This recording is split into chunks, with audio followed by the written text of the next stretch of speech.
Hi everybody and welcome back to the channel. Today we're going to be doing cam belt and auxiliary belt on this 2007 Volvo V70 5-cylinder diesel. This is the 2.4D, but it will be basically the same for the D5. So yeah, let's get started. Alright, first thing, let's get the wheel off.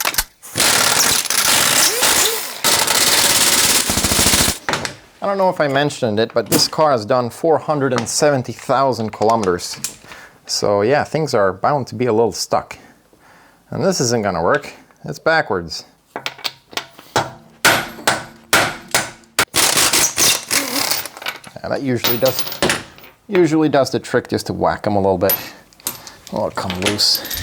And when you get the wheel off, you're gonna see this little hatch right here. You wanna get these screws undone.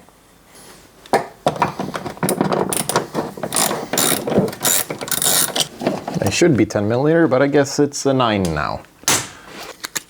All right, so put your number 9 on the number 10 and watch it turn into a number 8. You get the number 8. See if that works. And snap it right off. Beautiful. Get rid of that. Then you want to get rid of this. And you want to flip it to the side. And then you want to like zip tie this up or something so you can get a clear view in here. All right, let's get this off. I don't know what this is. I haven't seen this on other cars I've done on. Some kind of protecting shield. Is this bolted in anywhere? God dang it. All right, so that plate is held in with one of these guys. What you want to do with those is get something pointy, push them in, and then you can pull it out. And that was behind there. I don't know what. I haven't seen that before. All right, so once you finally got that door open there, you can see the crank and the harmonic balancer. So you want to get a number 30, and you want to take this big bolt off.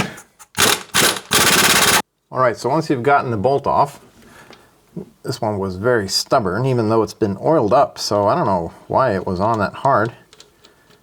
Then you just screw it back on, because now we're going to have to use that to turn the engine.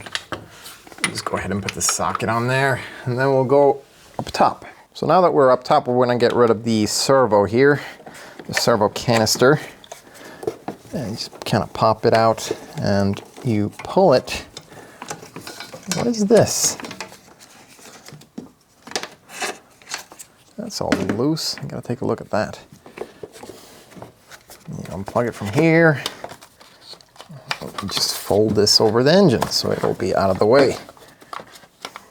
To get the timing belt cover off, we have a 10mm bolt right here. It's a funky looking one. And you snap off the cover, pull it up, and that will expose your cam belt. And then we want to move on to this guy right here. We're going to need to cut this zip tie right here, which has been bodged on there. And then we have a T30, two T30s, one up here and one down here. I've never done this before.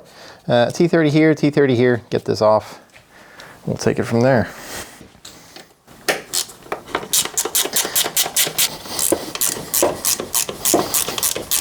This stripes. Remove that.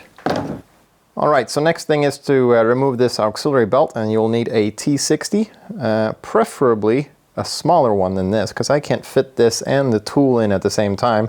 So I'm just gonna have to use this bit and use a 12mm on the bit to turn the tensioner. Let's see if we can get this in here. So you're not gonna be able to see it from above. You kinda got a feel for it. Where are you? There you are. Get it in there. All right, and then you want to turn this to get the tensioner off. Get the tensioner loose. And that tensioner is completely fucked. All right? That doesn't turn either way. That is really broken.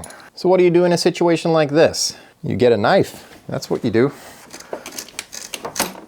Like so. Get rid of that, because that's going to be in the way of removing the tensioner. These alternators, they have like a, you see, they can only turn one way. So you want to be able, just want to check that that works, that it's not skipping. Bearing sounds not brilliant, and we got quite a lot of play in it. So yeah, the alternator is about to go. AC compressor does not turn very good at all. No play side to side though. I have no idea if the AC works on this car. I bet you it doesn't. This pulley actually feels pretty good. It's not too bad, but we're gonna change it out anyway, obviously. And this idler pulley doesn't feel too bad either, but we're gonna swap that out. It's a part of the kit. All right, so now that we have the auxiliary belt off, we can focus back on the cam belt. All right, so there is a marking on the cam right here. It's very, very subtle. And I'm gonna draw a white line here so you guys can see it better. So we turn the crank until these two line up. Come on, Jesus Christ. Oh, compression, my God. There we go. Now we can also go ahead and take these 4 bolts out.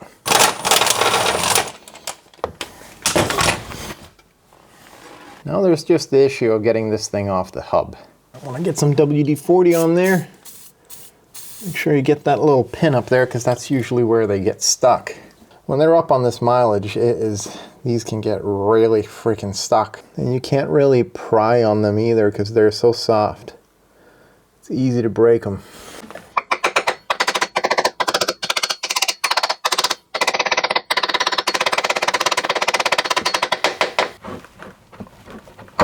Yes! All right, so you got that off. Now we go up top again. When we check the alignment here, make sure that's good. And that looks quite all right. Like to have a line on the block right there. And then you have a line on the pulley side here, and they should line up.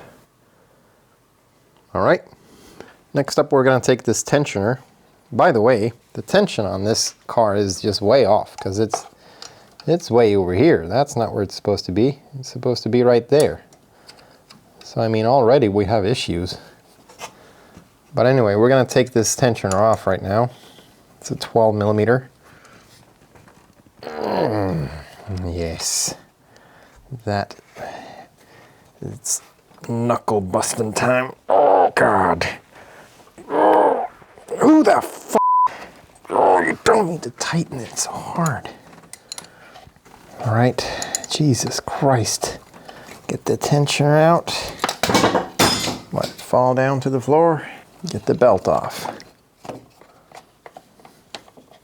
And then you just want to get the water out, which is under here. You have a little plug.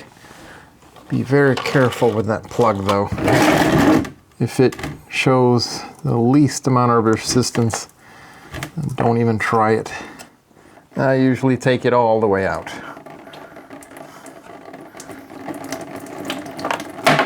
And that's kind of how the plug looks like. That goes into the radiator. And then you open up the expansion tank, and it's gonna start flowing a little better.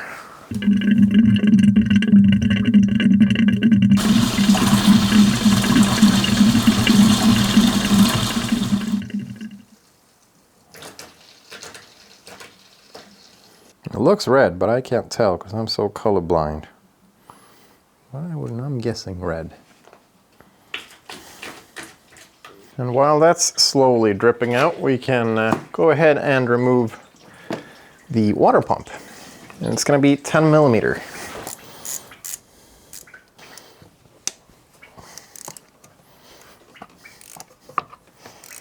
There we go. Now we have all the bolts out. Now let's get the pump out.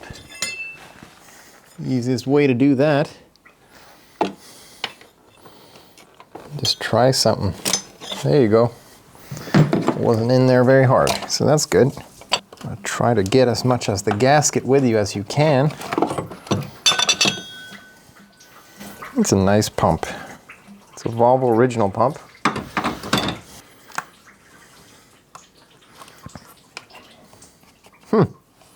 Got the complete gasket off. That's nice. While we're here, we can go ahead and get the idler pulley. It's going to be a number 10. Ah, God. Someone's pulled that too hard as well.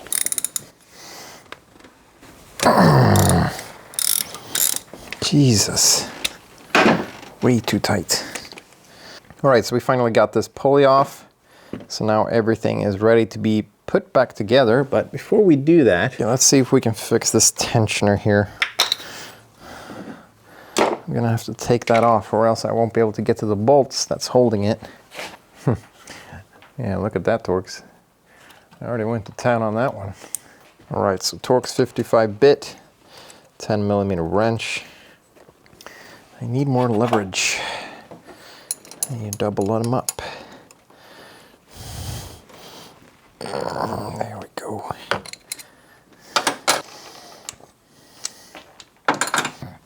Alright, so let's do some unboxing here. Okay, so this is the kit. This is a Gates Micro V kit. So it should include everything that's needed to swap out belts and pulleys. And oh gosh, it's called the K066DPK1825. This is bought on Autodoc. And then we have the belt itself. That's it. We also have one of these, which you can write on stick into the engine bay. But the problem is that this is made out of paper. So the first engine wash you do and it's gone. So yeah, Gates, you might want to rethink that one. Okay, so that second bolt is actually located way down here. You're not going to see it. You're just going to have to feel it. For once, it's actually quite positive that the top bolt has unbolted itself. Because since this spring mechanism has gotten stuck, it's blocking the bolt. See that? Well, lucky me, the threads are fine on the top one here, so we can still get that bolt in, which is nice. We don't have to worry about that. So now we can actually go ahead and, yeah, we can actually go ahead and put this in here. Oh shit, it's upside down now. Well, there we go, that's fine. Light violence solves everything. All right, so let's take a look at what's in this Gates Power Grip Kit. KP15580XS version, or number. And in here we have a water pump, complete with bolts and a gasket. We have bolts for the tensioner and the auxiliary pulley. So we have a long one for the tensioner and a short one for the auxiliary pulley. We actually have two of these. Don't ask me why. Then we have the cam belt itself. And some instructions. And one of these paper things. All right, let's put this water pump on. And when it comes to this gasket, you want to put the gasket on the engine first, because you have a couple of dowel pins on there. That'll hold it in place. Like so.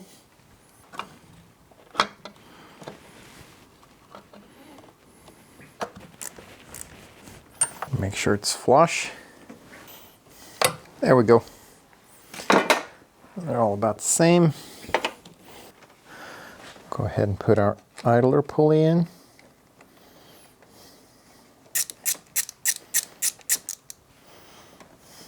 We put the tensioner in. And then we tighten everything down. Well, obviously you don't want to tighten the tensioner right now. You just want to pull it close, and then we'll do the final tightening when we got the belt on there. Now we're going to need a 6mm Allen key. Then we get the belt. And we send her down there. So you put it around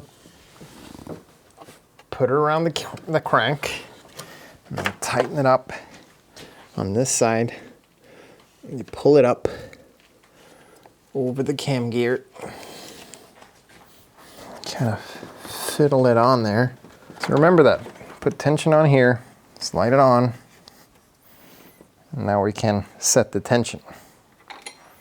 Make sure everything's straight, that everything's on.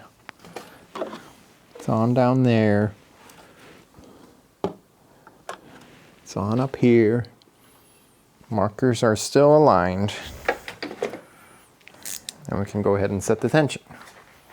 Take our 6mm Allen key, stick it in the tensioner, and then we back it off, anti-clockwise until it starts to go up like that. And you want that gauge to be in the middle, which is about right there. Then you tighten it up. Now we can go ahead and put the harmonic balancer back on, and then we can turn the engine over twice. Look at the tensioner, see where it goes, if it goes too tight or too loose. And then we'll take it from there. Maybe we need to retension it a little bit. So much compression in these diesels.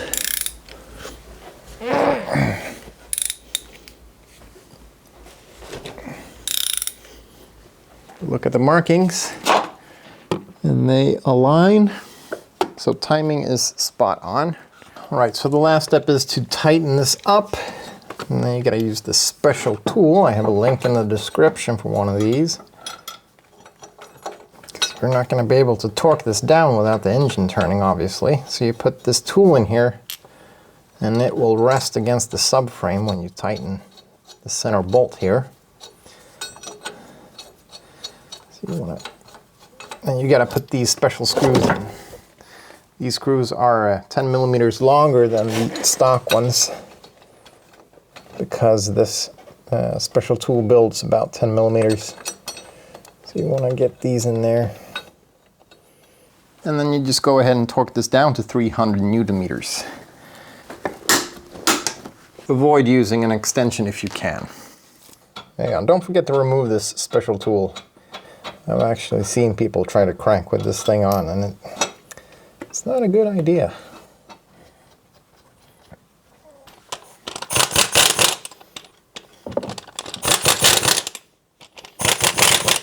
And we go ahead and put this stupid thing in.